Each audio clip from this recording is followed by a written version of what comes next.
Successful films ಸರಣಿ ಶುರು ಆಗುತ್ತೆ, ಒಂದರಾದ್ಮೇಲೆ ಒಂದು ಹಿಟ್ ಕೊಡ್ತೀರಾ. ಅದರ ಜೊತೆಗೆ ನಮ್ಗೆಲ್ಲರೂ ನೀವೇ ಹೇಳ್ತಿದ್ರಿ ಒಂದು ಅದ್ಭುತವಾದ ಮ್ಯೂಸಿಕ್ ಕಾರಣ ಆಯ್ತು ಆಡಿಯನ್ಸ್ ನ ಅಟ್ರಾಕ್ಟ್ ಮಾಡಕ್ಕೆ ಅಂತ. ಹಾಗಾಗಿ ಒಂದು ಹೀರೋಗೆ ಅಂತ ಮ್ಯೂಸಿಕ್ ಮಾಡಕ್ ಶುರು ಮಾಡ್ತಾರೆ, ನಿಮ್ಗೆ ಸೂಟ್ ಆಗುವಂತ ಮ್ಯೂಸಿಕ್ ಶುರು ಆಗುತ್ತೆ. ಪಟ್ಲಿ ಎಣ್ಣೆ ಹಾಡುಗಳು, ಡ್ರಂಕರ್ಡ್ ಸಾಂಗ್ಸ್ ಎಲ್ಲ ಶುರು ಆಗಿದ್ದೆ ಅಲ್ಲಿ. ಆ ಮ್ಯೂಸಿಕ್ ಎಲ್ಲ ಕಾರಣ ಏನು, ಹೇಗೆ ನಡೀತೆ ನಿಮ್ಮ ಮ್ಯೂಸಿಕ್ ಸೆಷನ್ಸ್? ನನ್ನ ಮೊದಲನೇ ಸಿನಿಮಾ ಅರ್ಜುನ್ ಜನ್ಯ ಅವರು, ಟಾಪ್ ಅವರು. ನಾನು ರ್ಯಾಂಬೋನ ಕೈಗೆತ್ಕೊಳ್ಳೋ ಅಂತ ಸಮಯದಲ್ಲಿ ಆಗಲೇ ಕೆಂಪೇಗೌಡ ಟಾಪಲ್ಲೇ ಇದ್ರು. ನಮಗೆ ಈ ಥರದೊಂದು ಮ್ಯೂಸಿಕ್ ಡೈರೆಕ್ಟರ್ನ ರೋಪಿನ್ ಮಾಡಬೇಕು ಅಂತ ಅನ್ನೋವಂಥದ್ದು ಆಸೆ ನಮಗಿತ್ತು. ಬಟ್ ಸಿಗ್ತಾರಾ ನಮಗೆ ಅಂತ ಅನ್ನೋವಂಥದ್ದು ಒಂದು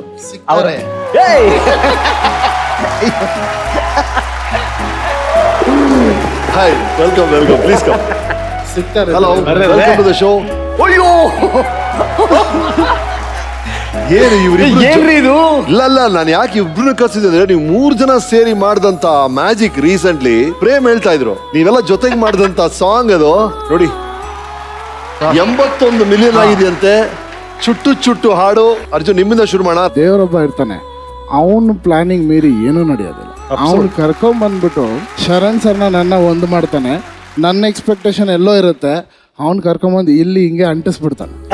ಹೆಂಗೆ ಅಂಟ್ಕೊಂತೀವಿ ಅಂದ್ರೆ, ನಾವಿಬ್ಬರು ಏನು ಎಫರ್ಟ್ ಹಾಕಿ ನಾನು ಏನು ಸ್ಪೆಷಲ್ ಆಗಿ ಏನು ಮಾಡಲ್ಲ ಸರ್ ಶರಣ್ ಸರ್ಗೆ. ಅದು ಶರಣ್ ಸರ್ ಜೊತೆ ಮಾಡಿದಾಗ ಅದೇ ಹುಟ್ಟುತ್ತೆ.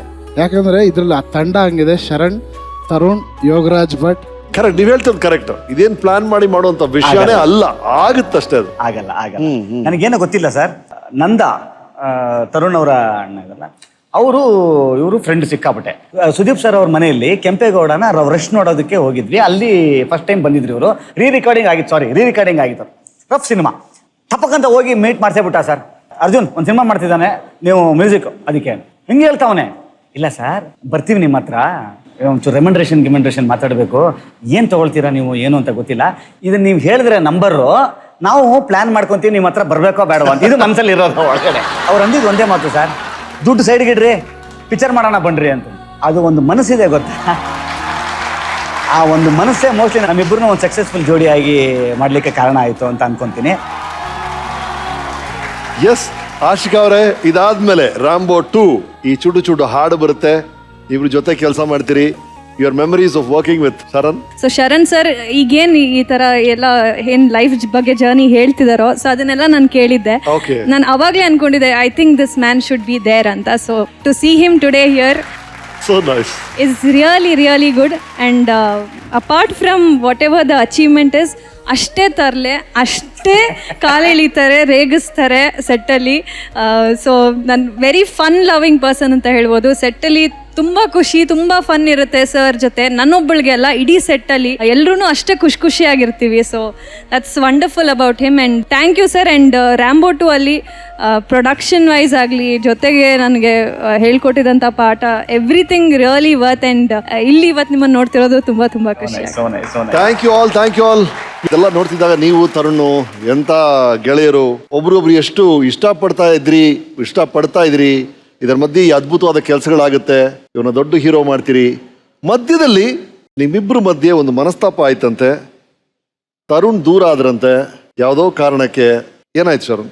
ಇಬ್ರಲ್ಲಿ ಯಾರು ಹೇಳಿದ್ರು? ಓಕೆ, ಅವನೇ ಹೇಳಿ. ಮೋಸ್ಟ್ಲಿ ನೋಡಿ, ಇಲ್ಲಿರೋರೇ ಹೇಳ್ತಾರೆ, ನಮಗೆ ಗೊತ್ತಿಲ್ಲ, ಯಾರು ಗೊತ್ತಿಲ್ಲದ ವಿಷಯಗಳು ಸೋಲ್ ಬರುತ್ತೆ. ಅಷ್ಟು ರೇಂಜಿಗೆ ಮೇಂಟೈನ್ ಮಾಡಿದೀವಿ ನಾವಿಬ್ರು ಅಂತ ಅನ್ನೋದು. ಸಿನಿಮಾ ನಡೀತಾ ಇತ್ತು ನಮ್ದು, ಒಂದು ವಿಕ್ಟ್ರಿ ಅನ್ನೋ ಸಿನಿಮಾ ಸರ್. ನಾನು CCL ಇಂದ ನಾನು ಬ್ಯಾಂಕಾಕ್ ನಮ್ಗೆ ಟ್ರಿಪ್ ಕರ್ಕೊಂಡು ಹೋಗಿದ್ವಿ, ನಾವೆಲ್ಲ ಅಲ್ಲಿ ಹೋಗಿದ್ವಿ. ಇಲ್ಲಿ ಸಾಂಗ್ ಎಲ್ಲ ಪ್ಲಾನ್ ಮಾಡಿಟ್ಟು ಎಲ್ಲ ಆಗಿತ್ತು. ಶರಣಂಗೆ ಹೇಳಿದ್ದೆ, ಇಲ್ಲ ನಾನು ಬಂದ್ಮೇಲೆ ನಾನು ಮಿಕ್ಕಿದ್ರೆ ಮಾಡ್ಕೊಡ್ತೀನಿ, ನನಗೊಂದು 7 days ಎಲ್ಲ ಫುಲ್ ಟೀಮ್ ಹೋಗ್ತಾ ಇದೀವಿ ಅನ್ನೋ. ಅಲ್ಲಿ ನಾನು ಇದೀನಿ, ಇವ್ನು ಫೋನ್ ಮಾಡ್ದ, ಅಪ್ಪ ಇಲ್ಲಿ ಸಾಂಗ್ ಪ್ಲಾನ್ ಮಾಡ್ತಿದ್ದಾರೆ ಎಲ್ಲ ಸೇರ್ಕೊಂಡು, ಮೋಸ್ಟ್ಲಿ ಇದು ಫಾರಿನ್ ಮಾಡ್ತಾರೆ ಈ ಸಾಂಗ್ನ.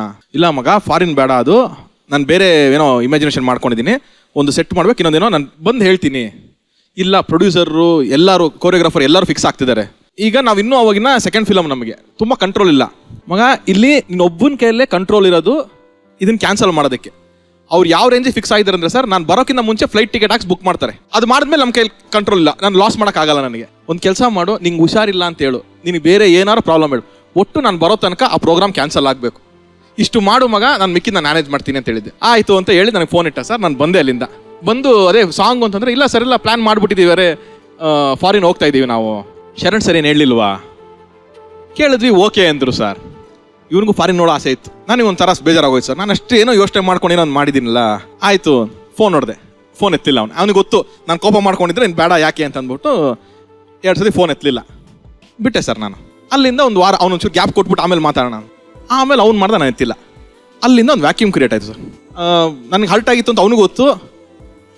ಏನಕ್ಕೆ ಅಂತ ರೀಸನ್ ಗೊತ್ತಿಲ್ಲ. ಅದು ನೋಡ್ತಾ ಒಂದು 4 years ಗ್ಯಾಪ್ ಆಗೋಯ್ತು sir. We did not talk. ಆ ಗ್ಯಾಪಲ್ಲಿ ಅವನೊಂದಷ್ಟು ಸಿನಿಮಾಗಳು ಮಾಡ್ದ. I think I can openly say that ಅವ್ನು ಮಾಡಿದಂಥ ಚಾಯ್ಸ್ ಆಫ್ ಸಿನಿಮಾಕ್ಕೆ ಕೆಲವು ರಾಂಗ್ ಇತ್ತು ಸರ್. ಅಲ್ಲಿಂದ ಒಂದು ಚಿಕ್ಕ ಅವ್ನ ಕೆರಿಯರ್ ಶೇಕ್ ಆಗ್ತಿದೆ ಅಂತ ಅನ್ಸೋಕ್ಕೆ ಶುರು ಆಗೋಯ್ತು.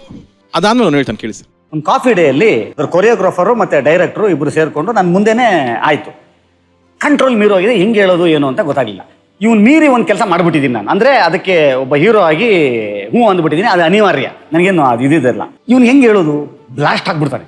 ಆಮೇಲೆ ಇವನು ಸ್ವಲ್ಪ ರಿಯಾಕ್ಟ್ ಮಾಡೋದು, ನಮ್ಮವರು ಅಂತಂದರೆ ಇನ್ನೂ ರಿಯಾಕ್ಟ್ ಮಾಡೋ ಥರನೇ ಬೇಡ, ಆಂಟಿ ಗೊತ್ತು ಅದರ ರಿಯಾಕ್ಷನ್ನೇ ಬೇರೆ ಥರ ಇರುತ್ತೆ. ನನಗೆ ಹೆಂಗೆ ಫೇಸ್ ಮಾಡಲಿ, ಇವತ್ತು ನಾಳೆ ಸದ್ಯ ಹೆಂಗೂ ಅವನು ದೇಶದಲ್ಲಿ ಇಲ್ಲ, ಇವಾಗ ಬಂದುಬಿಡ್ಲಿ ಅವಾಗ ಬಂದುಬಿಡ್ಲಿ.